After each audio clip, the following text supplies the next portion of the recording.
এটা নারীদেরকে পণ্য হিসেবে দেখা, নারীদেরকে একটা ভোগ্য পণ্য হিসেবে দেখানো হয় সিনেমায়, বিলবোর্ডে, একটা অ্যাডের মধ্যে। আমি মনে করি এগুলো দেখানো বন্ধ করা দরকার। আমি যখন হচ্ছে রাত 8টার সময় লোকাল বাসে উঠতে গেলে আমার 10বার ভাবতে হয় যে এখান দিয়ে হচ্ছে যাবো, সামনে দিয়ে যদি লোক ওঠে আরো আমাকে গেটের সামনে দাঁড়াতে দেবে না। আমি যখন ভিতর থেকে বাইরে বের হয়ে আসবো কতজন যে আমার শরীরে বাজেভাবে স্পর্শ করবে, এটা আমি বারবার হলে এসে গাটা দিয়ে সাবান দিয়ে ধুলেও ফেলি, আমার শরীর থেকে স্পর্শ যাবে না।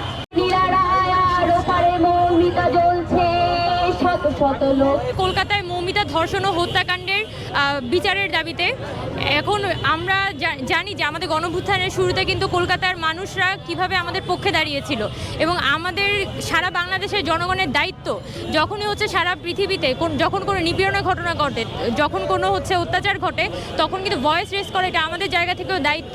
এবং বৈষম্যবিরোধী ছাত্র আন্দোলন থেকে আমরা আজকে যে প্রোগ্রামটা করেছি সেটা হচ্ছে শুধুমাত্র কলকাতার মৌমিতা হত্যাকাণ্ডের বিচার আমরা চেয়েছি তা না। গত 15 বছর আওয়ামী লীগের শাসন আমলে এখানে যারা ধর্ষণ এবং হত্যার ঘটনা ঘটিয়েছে, ম্যাক্সিমাম কেস যদি আপনি স্টাডি করেন, ম্যাক্সিমাম কেস এখানে হয়েছে ক্ষমতাসীনদের দ্বারা বা ক্ষমতাসীনদের যারা মদতপুষ্ট লোকজন তাদের দ্বারা। এখানে পুলিশ বাহিনী দ্বারা ঘটেছে, এখানে ছাত্রলীগ দ্বারা ঘটেছে, বা এমন শিক্ষকদের দ্বারা ঘটেছে যা দেখাচ্ছে সরাসরি আপনার ক্ষমতার সুবিধাভোগী।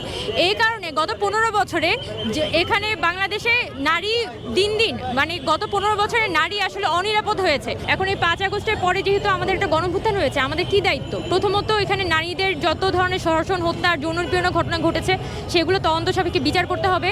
আর একজন নারী সে যাতে নির্বিঘ্নে রাস্তায় চলাফেরা করতে পারে এটা সরকারের নিশ্চিত করতে হবে। প্রিয় নাম্বার সেট করে বিকাশে সেন্ড মানি করুন ফ্রি।